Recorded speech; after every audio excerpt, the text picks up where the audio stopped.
ಈಗ ಬೇವಿನ ಮರದವರು ತಿಳಿಸಿದ್ದಾರೆ. ಇಲ್ಲಿ ಇನ್ನೂ ಯಾವುದೇ ಚರ್ಚೆ ಹೆಚ್ಚು ನಡೆದಿಲ್ಲ.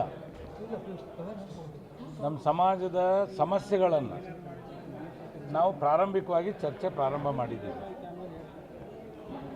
ಇನ್ನು ಸುದೀರ್ಘ ಚರ್ಚೆ ಪ್ರಾರಂಭ ಆಗಬೇಕಾಗಿದೆ. ಈಗ ಕೆಲವರಷ್ಟೇ ಮಾತನಾಡಿದ್ದಾರೆ. ಸಮಸ್ಯೆಗಳು ಹಲವಾರಿದ್ದಾವೆ. ಕೂಡಲ ಸಂಗಮದ ಪೀಠದಲ್ಲೂ ಸಮಸ್ಯೆಗಳು ಉದ್ಭವ ಆಗಿದ್ದಾವೆ.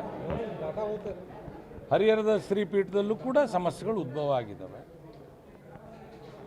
ಸಮಸ್ಯೆಗಳನ್ನು ಸರಿ ಮಾಡಿ ಸಮಾಜವನ್ನು ಒಟ್ಟಾಗಿ ತಂದು ಒಂದು ವ್ಯವಸ್ಥೆಯನ್ನು ಮಾಡಬೇಕು ಅನ್ನೋ ನಿಟ್ಟಿನಲ್ಲಿ ನಾವಿವತ್ತು ಚರ್ಚೆ ಪ್ರಾರಂಭ ಮಾಡಿದ್ದೀವಿ. ಇವತ್ತೇ ಸಂಪೂರ್ಣ ಆಗತ್ತೆ ಅನ್ನೋ ಒಂದು ವಿಶ್ವಾಸ ಕಾಣ್ತಾ ಇಲ್ಲ. ಆದರೂ ಕೂಡ ಒಂದು ಪ್ರಯತ್ನ ಇವತ್ತು ನಡೀತಾ ಇದೆ.